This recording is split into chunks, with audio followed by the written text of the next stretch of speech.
বিশ্বমঞ্চে ক্রমশ গুরুত্ব বাড়ছে ভারতের। গোটা বিশ্বের তাবর নেতারা বিশেষভাবে গুরুত্ব দিচ্ছেন প্রধানমন্ত্রী নরেন্দ্র মোদীকে। প্রায়শই তার সঙ্গে বিশ্বের বিভিন্ন নেতার সাক্ষাৎ এবং বৈঠক হয়ে চলেছে। আর এর মাঝেই বড় খবর, আফগানিস্তানের বিদেশমন্ত্রী আমির খান মুত্তাকি আগামী সপ্তাহে ভারত সফর করবেন বলে শোনা যাচ্ছে।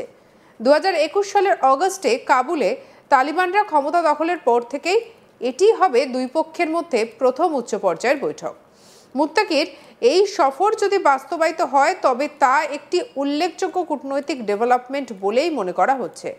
ভারত এখনো পর্যন্ত তালিবান সরকারের সঙ্গে সীমিত যোগাযোগ বজায় রেখেছে।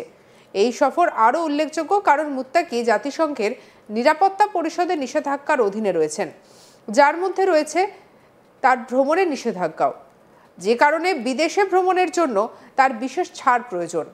অতীতে এই ধরনের নিষেধাজ্ঞা তার কূটনৈতিক যোগাযোগকে ব্যাহত করেছে। পাকিস্তানি মিডিয়ার রিপোর্ট অনুসারে সম্প্রতি চলতি বছরের অগস্টে আমেরিকা জাতিসংঘের নিষেধাজ্ঞা কমিটিতে একটি ছাড় আটকে দেওয়ার পর তার পাকিস্তান প্রস্তাবিত সফর বাতিল হয় বলে জানা গিয়েছে। 2021 সালে তালিবানের ক্ষমতায় ফিরে আসার পর আফগানিস্তানের রাজনৈতিক ছবিটা নাটকীয়ভাবে বদলে যায়। আমেরিকার নেতৃত্বাধীন বাহিনী প্রত্যাহারের পর এই গোষ্ঠীটি দেশ জুড়ে ব্যাপকভাবে ছড়িয়ে পড়ে এবং কাবুলে নিয়ন্ত্রণ নেয়, যার ফলে তৎকালীন রাষ্ট্রপতি আশরাফ গানি পালিয়ে যেতে বাধ্য হন। আর তারপর থেকে তালিবান সরকার বিশ্বব্যাপী আনুষ্ঠানিক স্বীকৃতি পেতে ব্যর্থ হয়েছে। যদিও ভারত সহ অনেকেই নিরাপত্তা এবং মানবিক উদ্বেগ মোকাবিলায় যোগাযোগের মাধ্যম বজায় রেখেছে। জুলাই মাসে রাশিয়া তালিবান শাসনকে আনুষ্ঠানিকভাবে স্বীকৃতি দেওয়া প্রথম দেশ হয়ে ওঠে। কাবুলে পূর্ববর্তী সরকারগুলির সময় ভারত আফগানিস্তানের পুনর্গঠনে ব্যাপক বিনিয়োগ করেছিল, পরিকাঠামো, স্কুল এবং হাসপাতালগুলিতে অর্থ সাহায্য করেছিল। কিন্তু তালিবান আফগানিস্তান দখলের পর নয়াদিল্লি তার কূটনৈতিক এবং নাগরিকদের সরিয়ে নিয়েছিল। পরবর্তীতে 2022 সালে মানবিক সহায়তা বিতরণ, তদারকি এবং ন্যূনতম কূটনৈতিক উপস্থিতি বজায় রাখার জন্য কাবুলে একটি প্রযুক্তিগত মিশন পুনরায় চালু করা হয়। সেক্ষেত্রে মুত্তাকির সফর যদি অনুমোদন পায় তাহলে তালিবান শাসনের প্রতি ভারত কিভাবে নিজেদের নীতি গঠন করতে চায় তার একটি ধারণা পাওয়া যাবে বলেই মনে করছে কূটনৈতিক বিশেষজ্ঞদের অনেকে।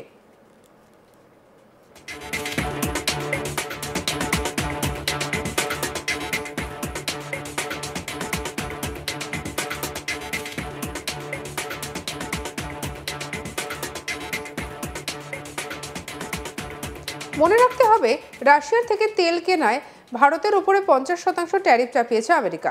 আবার পাকিস্তানের প্রশংসাও করতে শোনা গিয়েছে ডোনাল্ড ট্রাম্পকে। গোটা এই পরিস্থিতির মাঝে ভারত এবং রাশিয়াকে আরও কাছাকাছি আসতে দেখা গিয়েছে। প্রধানমন্ত্রী নরেন্দ্র মোদীর আমন্ত্রণে সাড়া দিয়ে এবার ভারতের সফরসূচি পাকা করে ফেললেন রুশ প্রেসিডেন্ট ভ্লাদিমির পুতিন।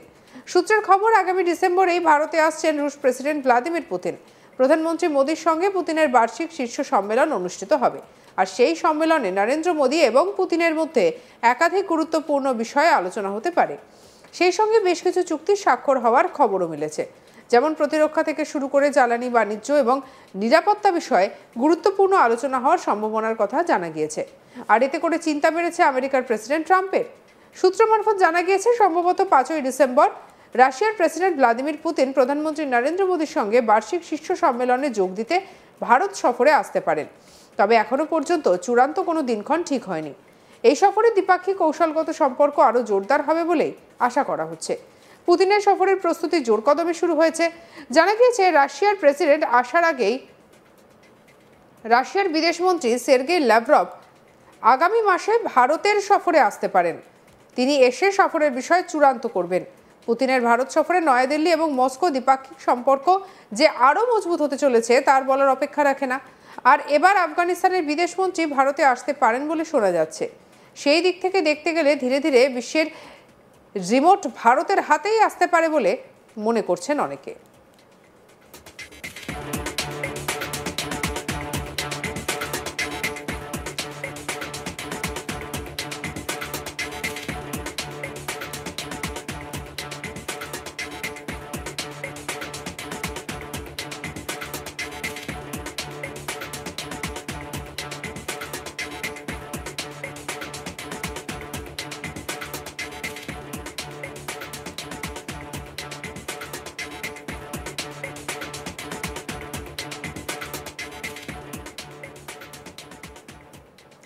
বিশ্বমঞ্চে ক্রমশ গুরুত্ব বাড়ছে ভারতের।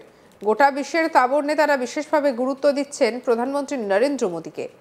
প্রায় সময় তার সঙ্গে বিভিন্ন দেশের নেতার সাক্ষাৎ এবং বৈঠক হয়ে চলেছে। আর এর মাঝে বড় খবরও সামনে আসছে। আফগানিস্তানের বিদেশমন্ত্রী আমির খান মুত্তাকি আগামী সপ্তাহে ভারত সফর করবেন বলে শোনা যাচ্ছে। 2021 সালের অগস্টে কাবুলে তালিবানরা ক্ষমতা দখলের পর থেকে এটি হবে দুই পক্ষের মধ্যে প্রথম উচ্চ পর্যায়ের বৈঠক। মুত্তাকির এই সফর যদি বাস্তবায়িত হয় তবে তা একটি উল্লেখযোগ্য কূটনৈতিক ডেভেলপমেন্ট হবে বলে মনে করা হচ্ছে। ভারত এখনো পর্যন্ত তালিবান সরকারের সঙ্গে সীমিত যোগাযোগ বজায় রেখেছে। আর এদিকে এই সফর আরও উল্লেখযোগ্য কারণ মুত্তাকি জাতিসংঘের নিরাপত্তা পরিষদের নিষেধাজ্ঞার অধীনে রয়েছেন, আর যার মধ্যে ভ্রমণ নিষেধাজ্ঞাও রয়েছে, যে কারণে বিদেশ ভ্রমণের জন্য তার বিশেষ ছাড়ের প্রয়োজন।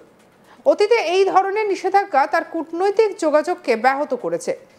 পাকিস্তানি মিডিয়ার রিপোর্ট অনুসারে সম্প্রতি চলতি বছরের অগস্টে আমেরিকা জাতিসংঘের নিষেধাজ্ঞা কমিটিতে একটি ছাড় আটকে দেওয়ার পর তার পাকিস্তানে প্রস্তাবিত সফর বাতিল করা হয় বলে জানা গিয়েছে।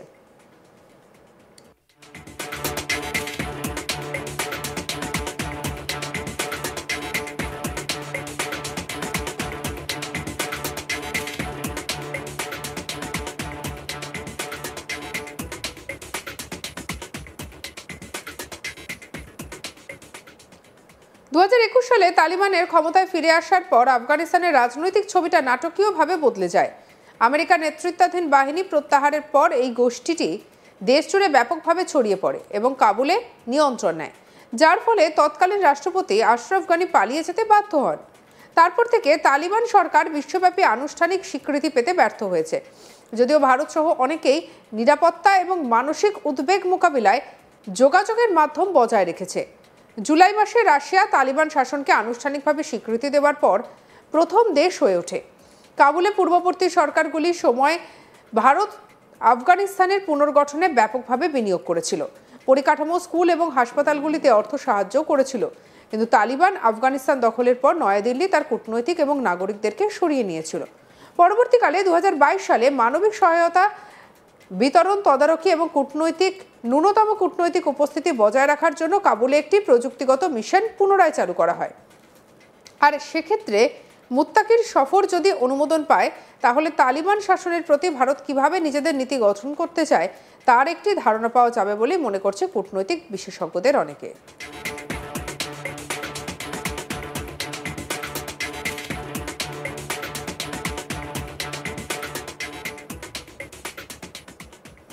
সঙ্গে রাখুন আজ তাক বাংলার ইউটিউব চ্যানেলকে। অন্যান্য খবরের জন্য লাইক, কমেন্ট, শেয়ার, সাবস্ক্রাইব করতে ভুলবেন না।